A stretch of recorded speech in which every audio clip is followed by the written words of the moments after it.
Hey guys, welcome to the Monday video. If you're new to the channel, welcome. Make sure you subscribe. Drop me a comment down below. We are trying to work on a goal of 500 subscribers. So anything you can do to help us out with that would be greatly appreciated. Once we get to 500, we're doing a tool giveaway.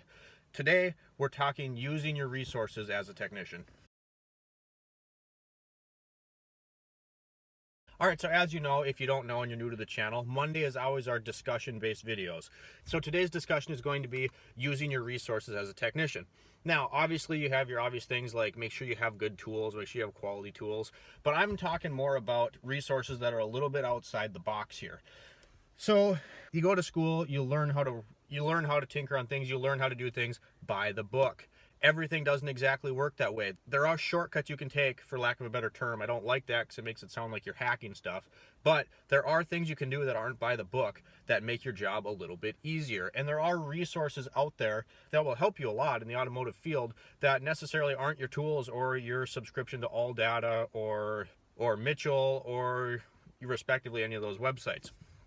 So the first thing I want to mention is your fellow coworkers. Now, your coworkers can be a great asset to you, and you kind of develop I'll scratch your back, you scratch mine, and I've touched on this a little bit before.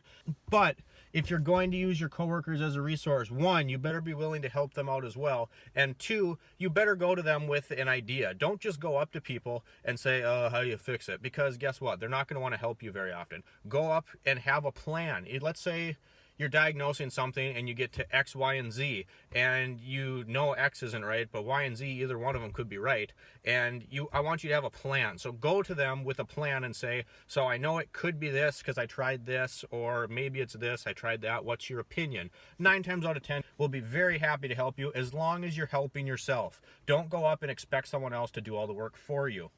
And so then, I've said this before, but maybe you don't have the knowledge base to be able to be that kind of help to them, but you can help them bleed a set of brakes, you can help them balance some tires quick, you can hold a pry bar, do anything you can to pay them back. Like I said, this field, most people are willing to help you as long as you help yourself and you have a plan and you've put forth some effort. If you start going up to people and asking them for help and you haven't even helped yourself, you're going to burn those bridges real quick. Second thing is forms, online forms. I can tell you right now, guys, my shop uses AllData, and a lot of the time it doesn't give you accurate information from anything at all. If you haven't seen the video, go back and watch the Infinity valve body replacement discussion video. That's a prime example of AllData not having any information at all.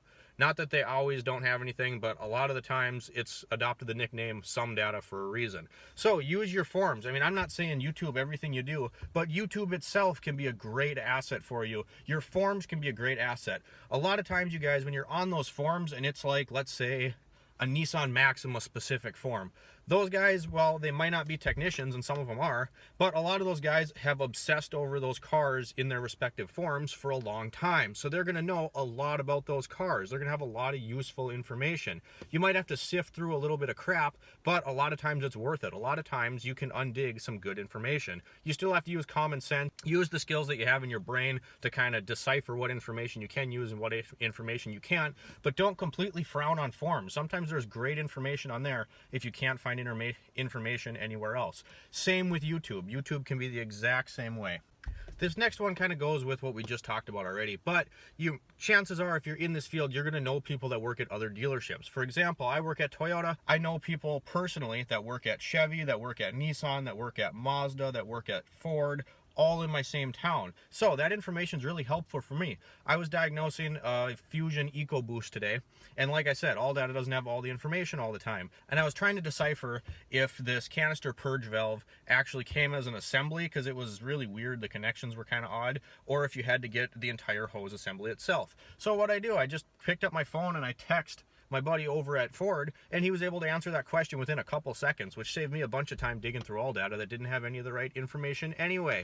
And that's my next thing, is your cell phone. Your cell phone can be a great asset to you as a technician. Now, a lot of people, you get caught just sitting on your phone. I'm not saying that. It can also be a bad thing, but there is endless things that your cell phone can do. Heck, you can get OBD connectors that hook up Bluetooth to your phone. You got a scan tool right on your phone. There's a couple different companies that have those. They're not real expensive. It's a great option if maybe the scan tool at your shop is being used. I know one of ours today was dead, so I ended up using a cheap little one I had in my box because one of ours wasn't working. There's just so many things that your phone can help you with. I use it all the time to take pictures of stuff. Maybe a car came in damaged. You don't want to get stuck with it. You don't want to get blamed for it. So you take a picture of it on your phone, and there it is. You got proof that this is how the car came in. There should be a time when you took the picture on your phone, most of the time nowadays. Another thing you can do is for like 10 bucks, you can get a borescope attachment for your smartphone. It's fantastic. Get a borescope, and you can go in and use it like what used to cost hundreds of dollars from Snap-on or Mac or one of those companies. What I'm doing right now, I'm on my phone talking about cars. If you have a phone and let's say you're working on your car at home and you don't have access to all data or anything like that, YouTube's a great asset. There's a lot of guys who know a lot of things and can help you with a lot of problems on YouTube, right? So your phone can also be a great asset to you as a technician, whether it be taking pictures, whether it be using it as a tool, whether you're taking pictures of an engine base, you know how stuff goes back together. Our phones are an incredible tool. You just can't let them distract you during the day, and it should work out pretty good for you.